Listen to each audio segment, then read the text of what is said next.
Magandang araw ho mga kautoy. Yon, isa na namang magandang mapagpalang umaga sa inyo mga kabatang kautoy.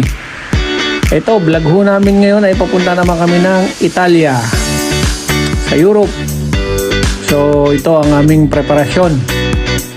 Yan ho ay umagang umaga kami mula dyan sa Turku magte-tren papuntang Helsinki. Ang biyaheng yan ay via VR train ang tawag nila dyan, 2 oras ho yan. Kaya dapat ho isadyay maaga kayo kung kayo ay pupunta sa Italia ay dapat imaga or sa Helsinki, gawa ng malayo-layo ho ang biyahe mula Turku papunta sa airport ng Helsinki.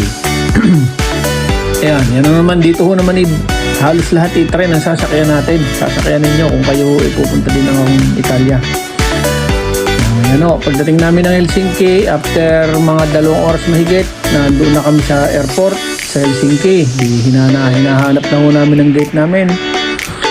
Tapos 3 oras makalipas, nag-arrive na kami dyan sa Milano, sa Bergamo, parehas na rin yan. Ayan, tapos nasundo na kami ng aking tiyuhin, Tito Bandol, shout out. Thank you nga pala Tito Bandol sa pagsundo sa amin.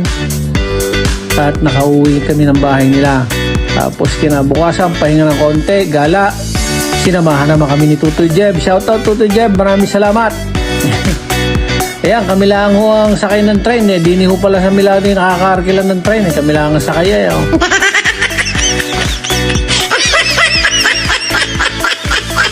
Pagdating namin dyan, nung Domo daw kami pupunta, ayan ho, nakita naman namin agad ang Piazza del Duomo. Kaganda nga naman sa dyan, simbahan. Ay ang pinagmamalaki ng Milano simbahan. Pagkakaalam ko yung nasa Roma, yung pala yung nasa Milano. Ay kaganda nga, pagkaganda ng mga shops na pangmayayaman, mga Louis Vuitton, Prada, ay sadyang hindi makakapasok. Nakaw. Ay baka pumasok pala yung makukuryente na mayayaman lang kakapasok diyan. Ba naman tayo sanay lang sa mga shopit sa mga pensa pat bench. Wag din kagaganda ng mga shop na gayaan. Ayan ako, nagutaw si Utoy, nakakita ng Jollibee. Yan isa pa sa dinayo namin din sa Milano at gawa ng may Jollibee nga. At sa Finland wala. Di nag-order agad kami ng Jollibee. Di nakakain. Yun nga lang, sadyang hindi ho parehas sa lasa. Magkaiba ho sa lasa. Kumbaga sa atin ni Aring Jollibee din ni Kwan. Tawag sa amin ni matabang. Ayun, pagkakain, larga na ulit.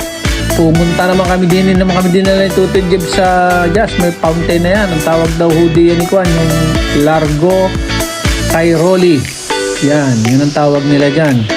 Marami lang ho talaga yan. Maganda rin. Marami lang ho talaga din turista. At saka dito pala sa Milano ay kayo'y mag-iingat. Kung kayo'y maggagala dito ay talagang medyo nadami na rin ho talaga yung mga pickpocket. Yung mga nangunguha ng mga gamit.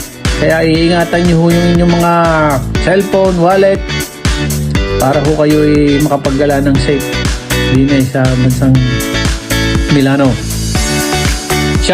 Ayan, ginabihin ho kami ho ipauwi na diyan. Part 1 pa lang ho naman ito.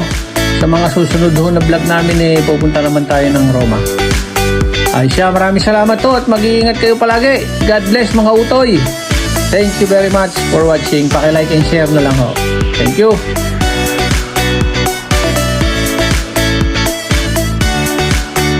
Thank you for watching.